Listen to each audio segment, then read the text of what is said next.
হর হর মহাদেবা। আমার ভিউয়ার্সদের লাভ পার্টনারের কারেন্ট এনার্জি কী আছে, আমার ভিউয়ার্সদের পার্টনারের কারেন্ট এনার্জি বর্তমানে সে কী ভাবছে আমার ভিউয়ার্সদের নিয়ে, সেটি নিয়ে একটি ছোট রিডিং তৈরি করতে চাইছি। প্রথমে আমি রাশিগুলো বলে দিই আপনাদেরকে। ক্যান্সার, স্করপিও, স্পাইসিস, ওকে, লিও, এরিস, স্যাজিটেরিয়াস, টরাস, ভার্গো, ক্যাপ্রিকন। মোটামুটি 12টি রাশিই থাকছে, সেটি আলাদা করে বলি না আমি, কারণ এটা একটি কালেকটিভ রিডিং এবং এটি একটি টাইমলেস রিডিংও। যেই মুহূর্তে এই রিডিংটি পাবেন সেই সময় এই রিডিংটি তার সাথে রেজোনেট হবে। যেটুকুনি এনার্জি রেজোনেট হচ্ছে সেটুকুনি নেবেন, বাকিটি যেতে দেবেন, কেন কি না এটা একটা কালেকটিভ রিডিং। আমি রাশিগুলো আপনাদের বলে দিয়েছি এবং কিছু নাম্বার আমি আপনাদেরকে অবশ্যই জানাবো। 5 নাম্বার ভীষণ ইম্পর্টেন্ট, কারোর বার্থডে হতে পারে এবং বা কোনো স্পেসিফিক কোনো ডেট, তার জীবনে ইম্পর্টেন্ট কোনো date. 5 numbers, number 1, number 15 and 6 also, okay, 14 and 5, আবার 5টা ভীষণ ইম্পর্টেন্ট, অবশ্যই কমেন্টে জানাবেন। 5 ভীষণ ইম্পর্ট্যান্ট এবং 10, এই নাম্বারগুলো আপনাদের জীবনে ভীষণ গুরুত্বপূর্ণ হতে পারে। বিবাহবার্ষিকী বা কোনো জন্মদিন বা আপনার পার্টনারের জন্মদিন, আপনার জন্মদিন হতে পারে, বা যেদিন প্রথম দেখা হয়েছিল সেরকমও হতে পারে। চলুন এবার বেশি বকবক না করে রিডিংটি শুরু করে দিই। প্রথমে এসছে দ্য টাওয়ার কার্ড এবং কারেন্ট এনার্জিতে রয়েছে বটম অফ দ্য ডেকে আছে 3 অফ পেন্টিকলস। তো এই রিডিংটি পরিষ্কার বলেই দিচ্ছে ফার্স্ট কার্ড ভীষণ ইম্পর্টেন্ট ডেকের, ওই জন্য। তো দ্য টাওয়ার বলে দিচ্ছে আপনাদের মধ্যে কিন্তু সিচুয়েশন এখন খুব গুরুগম্ভীর হয়ে রয়েছে, ঠিক আছে? দুজনার মধ্যে কিন্তু মিসআন্ডারস্ট্যান্ডিং একটা ক্রিয়েট হয়ে গেছে, সেটা যে কোনো কারণেই হোক, হতে পারে এই কারণে কিন্তু দুজন ধরুন পরিবারের থেকে ডিস্টেন্স তৈরি হয়েছে, বা কোনো জায়গা থেকে আপনাকে বেরিয়ে যেতে হয়েছে, অফিস থেকে বেরিয়ে গেছেন, বাড়ি থেকে বেরিয়ে গেছেন, বা বাড়ি থেকে দূরে গিয়ে কোথাও থাকতে হচ্ছে, নিজের যে বাসস্থান সেখান থেকে দূরে গিয়ে থাকতে হচ্ছে, এরকম কন্ডিশন কিন্তু এসে গেছে। এই টাওয়ার কার্ড বলে দিচ্ছে একটা ভারী ভরকম দুর্যোগ আপনাদের রিলেশনের ওপর দিয়ে রীতিমতো চলে যাচ্ছে, এবং এটার কারণ কিন্তু একমাত্র মিসআন্ডারস্ট্যান্ডিংয়ে আমি বলবো, ভুল বোঝাবুঝি। দুজনকে বুঝে উঠতে পারছেন না, বা সে আপনাকে একরকম ভাবছে, আপনি বিষয়টি একরকম জানেন, আপনি একরকম ভাবছেন। পরিবার ইনভলভ হতে পারে, বন্ধু বান্ধব ইনভলভ হতে পারে, একাধিক ব্যক্তির ইনভলভমেন্ট এই রিলেশনশিপে, এই যে কন্ডিশনটা আছে সেটা হওয়ার মূলে কিন্তু দেখা যাচ্ছে। তো রিলেশনশিপে অনেক পজিটিভ পয়েন্ট আপনাদের রয়েছে, কিন্তু অনেক সুন্দর জিনিস আপনাদের মধ্যে বন্ডিং বলুন, বা আপনাদের পাস্টে কিছু সিচুয়েশন, দুজনে এত সুন্দর সময় কাটিয়েছেন, বা আপনি তার জন্য কিছু বিশেষ করেছেন, বা সে হয়তো কোনো সময় আপনাকে ইন রিটার্ন দিয়েছে, বা সে কিছু করেছিল আপনার জন্য। একদমই তাই দুজনের জন্য অনেকটা কিছু। দেখুন আমাদের ক্যান্ডেলটা কীভাবে ফ্লোটা বেড়ে উঠছে। আমি যেই মুহূর্তে এই কথাটি বলছি, একটু ভেবে দেখুন, আপনারা কিন্তু একে অপরকে নিয়ে একটা অসাধারণ মুহূর্ত কাটিয়েছেন, এটা সত্যি কথা। কিন্তু এই মুহূর্তে আপনারা শুধু নেগেটিভিটির ওপর ফোকাস করে রয়েছেন, আপনাদের চোখে আর অন্য কিছু আসছে না, যে এটা আপনারা যে কী করেছিলেন, দুজনার জন্য কী করেছিলেন সেটা আর মনে পড়ছে না। পজিটিভ জিনিসগুলোকে খুব কম ভেবে শুধুমাত্র নেগেটিভিটির ওপর, নয় আপনি নয় সে, দুজনেই ফোকাস করছেন। ঝগড়া, আর্গুমেন্ট, কথা কাটাকাটি বছরসা চলছে। হ্যাঁ, কথা বলতে যাচ্ছেন, কিন্তু ঝগড়া হয়ে যাচ্ছে, এরকম কন্ডিশনে আছেন। এবং এটুকুনি আপনাকে বলে রাখি যে তার কারেন্ট সিচুয়েশান কিন্তু সে কিন্তু ধীরে এরপরে যা হওয়ার তো হয়েই গেছে, কিন্তু এখন কিন্তু বুঝছে, অল্প অল্প করে হলেও জিনিসটা কিন্তু সে ক্লিয়ারভাবে দেখতে পারছে। তার মনে কিন্তু নতুন কোনো আইডিয়া আসছে আপনাকে নিয়ে। এই যে আমি পয়েন্টগুলো বললাম, একে অপরের, সবই তো খারাপ হয় না, না? তো হয়তো ভালো জিনিসগুলো তার মাথায় এবার ধরা দিচ্ছে যে এটা একটা ভুল বোঝাবুঝি তৈরি হয়েছে। সময় এটাকে অবশ্যই, আমি তো একটাই কথা সবাইকে বলি যে প্ল্যানিং, প্লটিং অনেক কিছু আমরা করতে পারি, কিন্তু সময় সব থেকে বড় ওষুধ। সময় কিন্তু কতটা সত্য কতটা মিথ্যা ঠিক একটা না একটা সময় আমাদের কাছে ঠিক প্রকট করে তুলবে। একটু সময়ের অপেক্ষা। সময়ের কাছে সবাই আমরা হেরে যাই। তো আমরা হয়তো কিছুটা সময়ের জন্য কোনো কিছুকে সাজিয়ে বা নিজের মতন করে জিনিসটা প্রেজেন্ট করতে পারি, সত্যকে মিথ্যা, মিথ্যাকে সত্য, অনেক কিছু করতে পারি, কিন্তু সময় কিন্তু সময়ের কাছে আমরা সবাই হেরে যাই। তো সেই জিনিসটাই যে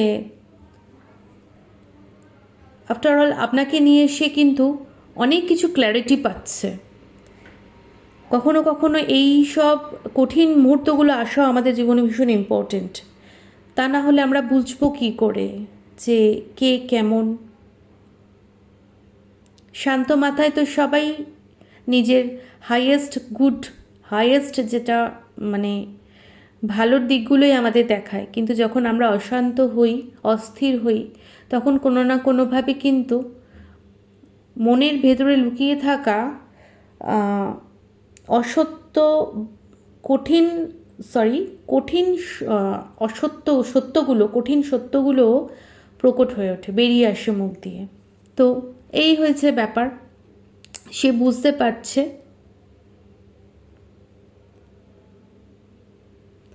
খুব তাড়াতাড়ি, এবারে কিন্তু আপনাকে বলে রাখি, যা হওয়ার হয়েছে খুব তাড়াতাড়ি কমিউনিকেট করতে চলেছে। আপনি দেখবেন হতে পারে কোনো স্ট্যাটাস দিতে পারে, বা হতে পারে কারোর থেকে আপনার সাথে যোগাযোগ করার মতন কাউকে দিয়ে কিছু বলে পাঠালো, কোনো বন্ধু বান্ধব আপনাদের মাঝে যারা রয়েছে, খুব তাড়াতাড়ি কিন্তু যোগাযোগ আসছে। দেখুন, মোমবাতির ফ্লো বেড়ে গেল। সুতরাং আমি আপনাকে বলতে পারি আপনাদের দুজনের মধ্যে খুব তাড়াতাড়ি যোগাযোগ হতে চলেছে। সে কমিউনিকেশন করবে আপনার সাথে, ক্লিয়ারিটির সাথে করবে, ক্ল্যারিটির সাথে। আপনার ভিক্টরি হবে, কিছু চিন্তা করেন না, চিন্তার কোনো কারণ নেই। কিং অফ সোর্ডস, অবশ্যই সে নিজে অন্যায় করবে না, আপনাকেও অন্যায় করতে দেবে না, কাউকেই করতে দেবে না। একটা টাইম পর আপনি সেটা দেখতেও পাবেন। আপনার কোনো চিন্তা করার দরকার নেই। তার উপর বিশ্বাস রাখুন, ঈশ্বরের উপর বিশ্বাস রাখুন, নিজের উপর বিশ্বাস রাখুন। এখানে কিন্তু তার কারেন্ট এনার্জিতে এটাই রয়েছে যে সে কিন্তু একদম শিওর, যে আপনি শিওর থাকুন সে অন্যায় হতে দেবে না। দ্য ওয়ার্ল্ড কার্ড, তিনি সেটাই করবেন যেটা সঠিক এবং সর্বোচ্চ পরিমাণে ভালো। আপনাদের রিলেশনশিপ নিয়ে, আপনাকে নিয়ে কিন্তু একটা প্রোটেকশন সে দেবে, আপনাকে আগলে রাখবে, চিন্তা করবেন না। আপনার হয়েই সে করবে। সে আসবে, যোগাযোগও করবে, এবং এই পরিস্থিতি থেকে বের করে আনার জন্য এবং আপনাকে সেফ সিকিওর জায়গা সেই করে দেবে, সেই লড়বে আপনার জন্য, সেই কথা বলবে, সেই প্রতিবাদ করবে, অবশ্যই করবে, হ্যাঁ করবে। শুধু আপনি আজে বাজে না বকে যথার্থ কথাগুলো বলবেন, একদম টু দ্য পয়েন্টে কথা বলবেন, মানে যেটা ন্যায্য কথা সেগুলো বলবেন। ওই রাগের মাথায় আঁকপাক করে কোনো কথা বলতে যাবেন না। আপনি যদি সঠিক কথা বলেন, ন্যায্যভাবে বলেন, বুঝিয়ে বলেন, ঠান্ডা মাথায় বলেন, সেটি অবশ্যই মূল্য পাবে। তার জন্য তিনি অবশ্যই আপনার জন্য স্ট্যান্ড নেবে এবং সাপোর্ট করবেন। এটা হবে অবশ্যই। আপনাকে বলে রাখি, সে কিন্তু আপনাদের রিলেশনশিপটাকে একটা কমপ্লিট করার জন্য এবারে উদ্যোগ নেবে। খুব সুন্দর একটা কার্ড এসছে, আপনাদের দেখিয়ে দিই। 10 অফ কাপস। এই কাপটা বলে দিচ্ছে কি হতে চলেছে। খুব তাড়াতাড়ি সে কিন্তু আপনাকে নিয়ে একটা হ্যাপি ফ্যামিলি ক্রিয়েট করতে চলেছে। সুখ শান্তিময় একটা পরিবার অবশ্যই ফ্লো আবার বাড়ছে, ক্যান্ডেলের ফ্লো কথা বলে দিচ্ছে। তো তার নিচে ক্ল্যারিটির সাথে এসছে কিং অফ পেন্টিকলস। সম্পর্কের যত রেসপন্সিবিলিটি থাকে সেগুলো সে নেবে, তার যে রেসপন্সিবিলিটি সে কিন্তু অবশ্যই সেটা পালন করবে, এবং ফাইন্যান্স নিয়ে যদি কোনো ইস্যু হয়ে থাকে সেগুলো নিয়েও সে কিন্তু একটা স্টেবল ডিসিশন নেবে। ওভারঅল আমি রিডিংটা দেখতে পাচ্ছি আপাতত সে কিন্তু আলোচনা কাজ শুরু করে দিয়েছে। আপনার যারা কমিউনিকেশনের মধ্যে আপনাদের মধ্যে আছে, আপনাদের দুজনার মধ্যে রয়েছে, যাদের সাথে কথা বলা যেতে পারে এই সমস্যা মেটানোর জন্য, এর কাছে যাওয়া তার কাছে যাওয়া, ঠিক আছে, তো এর একটা প্রতিকার করার জন্য সে কিন্তু শুরু করে দিয়েছে। অবশ্যই এটাকে আপনাকে জানিয়ে রাখি, এবং সে কিন্তু আপনাকে নিয়ে অবশ্যই একটা হ্যাপি ফ্যামিলি ক্রিয়েটই করবে, হ্যাপি ফ্যামিলি ক্রিয়েট করবে, একটা স্টেবিলিটি, একটা ফাইন্যান্সিয়াল স্টেবিলিটি যাকে বলে, সুখ শান্তিময় পরিবার, সেটা গঠনের কথাই সে ভাবছে। মানে এই রিলেশনশিপটাকে লং টার্ম চালানোর ডিসিশন নিচ্ছে, রিইউনিয়ন হবে আপনাদের এবারে, বেশি দেরি নয়। আমি এটুকুনি বলতে পারি, খুব তাড়াতাড়ি কয়েক দিনের মধ্যেই, উইদিন 7 days to 10 days আপনাদের মধ্যে রিইউনিয়ন হয়ে যাবে, এবং অবশ্যই এটা কিন্তু লং টার্মের জন্য হবে। হুটোপাটা সিদ্ধান্ত তিনি কিন্তু নেবেন না, সলিড একটা সিদ্ধান্ত নেবেন, সলিডভাবে, সলিড রেসপন্সিবিলিটির সাথে সে কিন্তু এগোবে, ঠিক আছে। তা রিডিংটি খুব সুন্দর একটা রিডিং হয়েছে। এখন যেটুকুনি সিচুয়েশান আছে আপনাকে বলা হচ্ছে কমিউনিকেশনের ওপর নিজের ফোকাস জোর দিন, কমিউনিকেশনটা খুব ক্লিয়ারলি, সফটলি, সুন্দরভাবে হ্যান্ডেল করুন। এই কথা বলার ওপরই কিন্তু সম্পর্কটা নির্ভর করছে। আমি দেখতে পাচ্ছি এখানে কিন্তু সোর্সের কার্ড এসছে, কথা বলা নিয়েই কিন্তু ঝগড়ো, যত অশান্তির মূলে কিন্তু এই কথা বলা। তো অবশ্যই আপনি ভিক্টরি পাচ্ছেন, আপনাদের রিলেশনশিপ ভিক্টরি পাচ্ছে, কিন্তু অবশ্যই নিজের কথা বলার ওপর জোর দিতে হবে। আমরা যেভাবে কথা বলি আমাদের কর্ম কিন্তু ঠিক সেভাবেই তৈরি হয়। তো আজকের গাইডেন্স হচ্ছে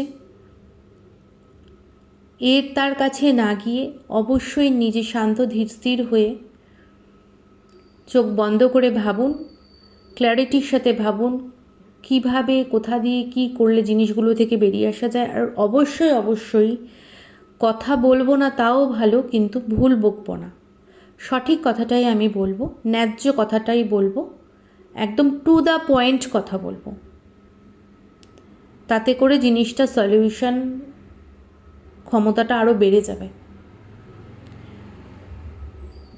এবার আমি একটু গাইডেন্স নিয়ে নিই।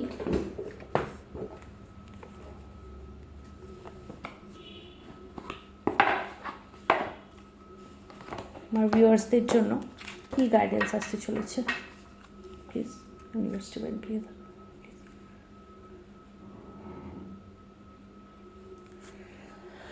ভিউয়ার্সদের জন্য কী গাইডেন্স আছে, একটা গাইডেন্স তো আমি দিয়ে দিলাম, অবশ্যই কমিউনিকেশনের ওপর জোর দেবেন, সেখানে কার্ডেই বেরিয়ে গেছে। আমার ভিউয়ার্সদের জন্য কী গাইডেন্স আছে, আজকে গাইডেন্স দিয়ে দিন একটু please, university bank please. Shiv Om, আমার ভিউয়ার্সদের জন্য কী গাইডেন্স আছে। কম্প্রোমাইজ, অবশ্যই জীবনটা কিন্তু কখনো কখনো কম্প্রোমাইজ করে নেওয়াটাই বেটার হয়। যে জিনিসগুলোকে খুব দৃঢ়ভাবে ধরে বসে আছেন একটু ভেবে দেখুন না, যেটাতে সবার একটু ভালো, নিজেরও ভালো, আবার অপরপক্ষে যে মানুষটি আছে তারও ভালো হচ্ছে, সেভাবে কোনো সলিউশন করার চেষ্টা করুন। কখনো কখনো কম্প্রোমাইজ করে নেওয়াটা, অবশ্যই আমি বলবো না যে যেখানে আপনার করার মতন ক্ষমতা নেই সেখানে আপনি করবেন। অবশ্যই যদি করার মতন, কম্প্রোমাইজ করার মতন পরিস্থিতি আপনার কাছে থাকে অবশ্যই চেষ্টা করতে পারেন। কম্প্রোমাইজের কার্ড এসছে, আর কি গাইডেন্স আছে।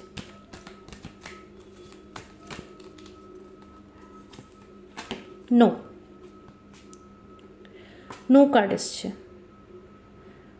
হতে পারে যেখানে কম্প্রোমাইজ করছিলেন এতদিন ধরে, সেখানে এবারে নো বলতে শিখুন। বা কোনো জিনিসের জন্য এই মুহূর্তে যেই জিনিসটা আপনার মাথায় চলছে এই রিডিংটা পড়ার সময় বা দেখার সময়, সেটার অ্যান্সার হিসেবে কিন্তু নোটাকে ধরতে পারেন। আপনাকে সেটা করতে মানা করা হচ্ছে, সেটা হতে পারে। এবার আপনারা আপনার মতন করে নিয়ে নিতে পারেন। নো কার্ড এসছে কেন? Please university please happy. No card কেন আসছে? Please clarify this card, clarify this no card. Okay, in the near future, হতে পারে এখন আপনি যেটা চাইছেন বা যেভাবে চাইছেন সেটা হয়তো এখন সেভাবে হচ্ছে না, কিন্তু তার মানে একদমই এই নয় যে সেটা আর হবেই না। একটু ওয়েট করুন, ধৈর্য ধরুন, খুব তাড়াতাড়ি ইন দ্য নিয়ার ফিউচার সেটা কিন্তু হয়ে যাবে, হয়ে যাওয়ার চান্সেস আছে একদম। দেখুন বটম অফ দ্য ডেক আমি দেখলাম ওয়েট কার্ড, একটু ওয়েট করতে বলা হচ্ছে, ধৈর্য ধরুন। ধৈর্য না রাখলে, একটু পেশেন্স না রাখলে জিনিসগুলো কি করে আপনি নিজের মতো করে গুছিয়ে নেবেন? একটু সময় নিতে লাগবে। অবশ্যই ধৈর্য ধরুন এবং একটু পেশেন্সলি জিনিসগুলোকে ট্যাকেল করুন।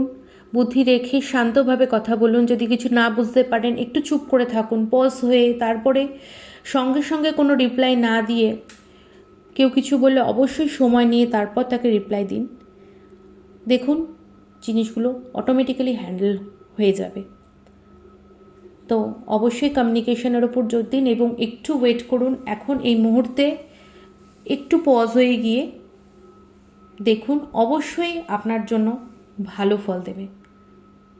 আশা করি আপনাদের কাছে এই রিডিংটি ভালো লেগেছে এবং এই রিডিংটি যদি আপনাদের কাছে রেজোনেট হয়ে থাকে অবশ্যই ক্লেম করতে ভুলবেন না। ক্লেম করবেন আর কতটুকুনি ফুলফিল হয়েছে সেটাও এসে আমাকে জানাবেন, আমার ভালো লাগবে। আমার যদি কোনো ভুল ত্রুটি হয়ে থাকে সেগুলো আমাকে জানাবেন। আমি কিভাবে বেটার করতে পারি, কিভাবে বেটার আমি আপনাকে কিভাবে বেটারভাবে আমি কাজ করতে পারি সেগুলো আপনারা আমাকে বলবেন, আমার ভালো লাগে। অবশ্যই ক্লেম করবেন। হর হর মহাদেবা। থ্যাংক ইউ, ভালো থাকুন, সুস্থ থাকুন।